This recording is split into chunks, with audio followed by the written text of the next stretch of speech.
Hello students, this video is about trapezoids. It's from the 9th unit about polygons. This is the 5th lesson, and today we're going to be talking about the characteristics of a trapezoid, all of the measurements that are involved, the special type of trapezoid. This is called an isosceles trapezoid. You've heard that word before. And a couple of new vocabulary words pertaining to trapezoids, like base, leg, and median.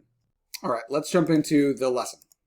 The learning target for this lesson is I can identify the properties of both a trapezoid and isosceles trapezoid. So both of these types of shapes we're going to be talking about today. Once we identify the properties, of course, we should be able to take those properties and use them to write equations and solve problems. So that's what we're going to be doing today.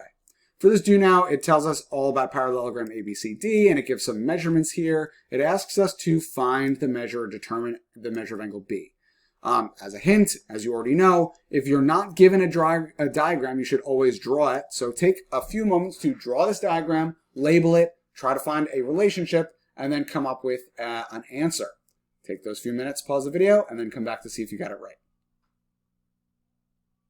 All right, looking at this scenario here, we see that I have parallelogram ABCD named sequentially, right? A to B to C to D. And it's a parallelogram, so it has all the properties of parallelograms, which we'll talk about in a moment. And we have diagonal AC, which is the line from A to C, and we labeled all the angles that they gave us. Now we're looking for the measure of angle B, which is up here. We're not given any of the labels, but I'm sure that we could find it out by using some kind of triangle properties. Let's start with what we know about these particular angles, whether any of them are supplementary or any of them are congruent. And it turns out we can use one of the properties of parallelograms to start this problem off. Since opposite sides are parallel, we can say that these two angles, the 5y minus 1 and the 7y minus 15, have a special relationship. That relationship is between two parallel lines, like AB and CD, and the transversal that cuts them at different angles. We can see that these two angles are inside the two parallel lines, and they are on opposite sides of the transversal, so they're alternate interior angles. So I'm able to say that y is equal to 7. Solving this equation for y. Now it asks for the measure of angle B, which is over here, which I don't know, but I could probably find it if I find the other angles in this triangle. Just by doing a little algebra, I can find that this angle is 34 by substituting y. This angle is 26 by substituting y. Now, in order to find this last angle, I use the triangle sum theorem, which tells me that angle B, eventually, is 120 degrees. Not too bad. Now let's talk about trapezoids here. Now there are a couple of properties of trapezoids that you need to know.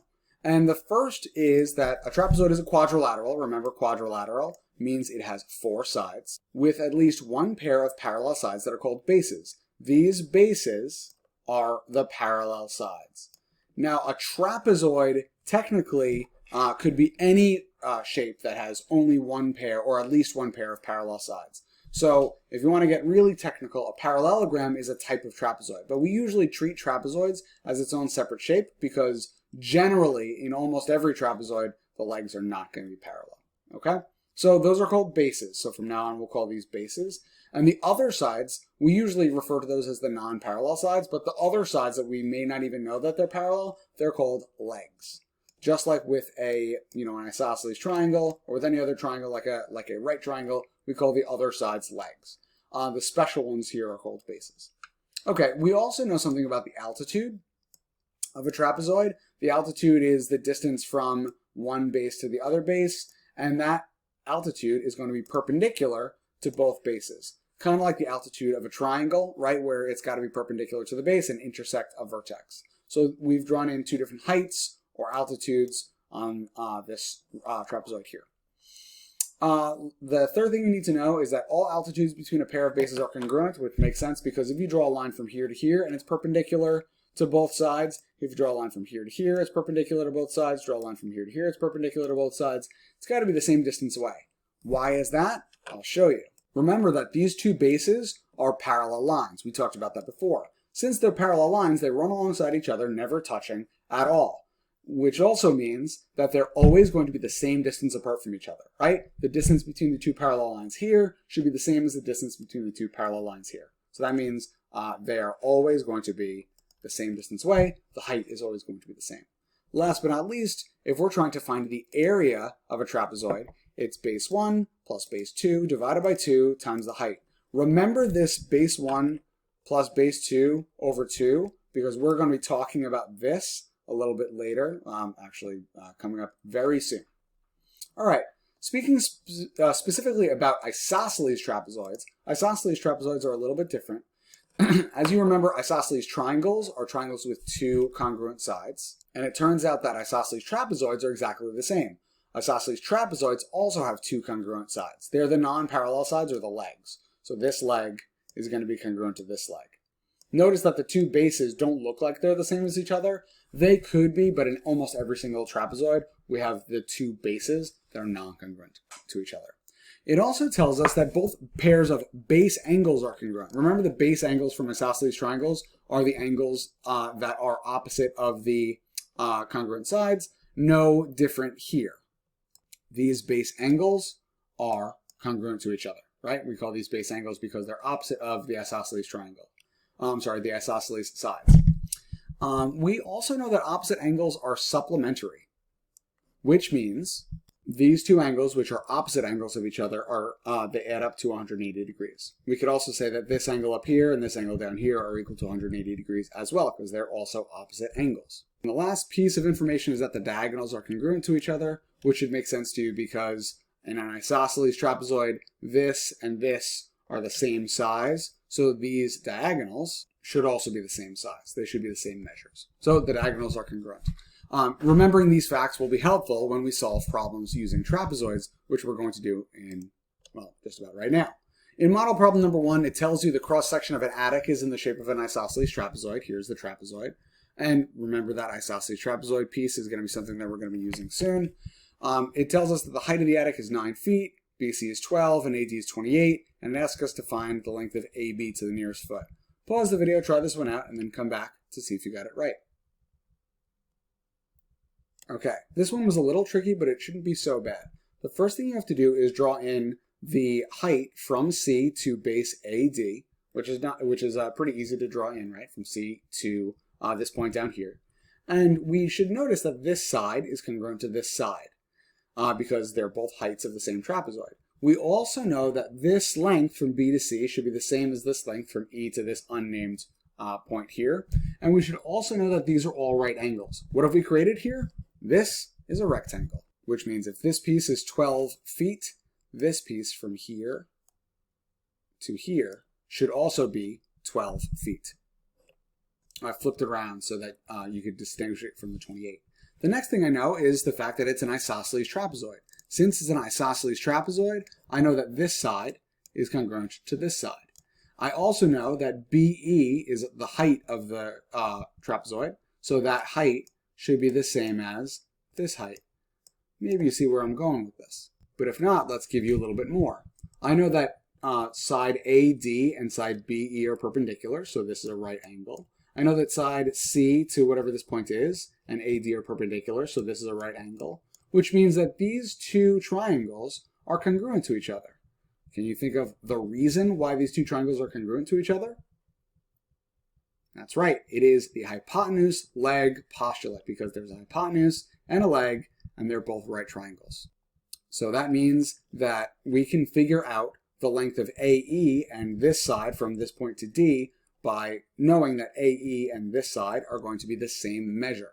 Well, it turns out I don't know the length of that side, so what I'm going to do is I'm going to call the length of that side X. And I don't know the length of this side, but it's going to be the same thing, so I'm calling it X as well. Now I know that X, 12, and X make up this whole entire 28. That smells like an equation to me. All right, I found that X was equal to 8.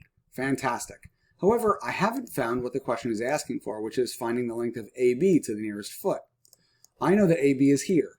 Well, at this point, I have a right triangle, and I know both of its legs, so I should be able to find its hypotenuse using the Pythagorean theorem. So here's the Pythagorean theorem, a squared plus b squared equals c squared, and I've substituted 9 and 8 for the legs, a and b, and now all I need to do is find c, which is the hypotenuse. We call it ab. And now we're able to find out that AB is equal to 12 point blah, blah, blah, blah, blah, which is right around 12. Of course, we'd get the answer wrong if we didn't put the units of measure, which is feet. I won't give you the check for understanding on this video because I want you to do it in class, but here's a quick preview of it. And now let's talk about the median of trapezoids. If you remember from the area formula that we talked about before, we had to do base 1 plus base 2 divided by 2 times height. That was the area formula for a trapezoid. Well, it turns out that base 1 and base 2 in this diagram, we just renamed as A and B. And if I take the if I take the average of A and B, the average of A and B is a line that we like to call the median. Now, luckily, the median of a trapezoid is exactly the same as the median of a triangle, and you should remember that the median of a triangle is the line in a triangle that joins the two midpoints of the sides. So the median of a trapezoid just does the same exact thing. One thing that we use the median for is to try to identify the area, because we know that when we take that median and multiply it by height, we should be able to get the area. A plus B divided by 2 is the median, and A plus B divided by 2 times height is the total area.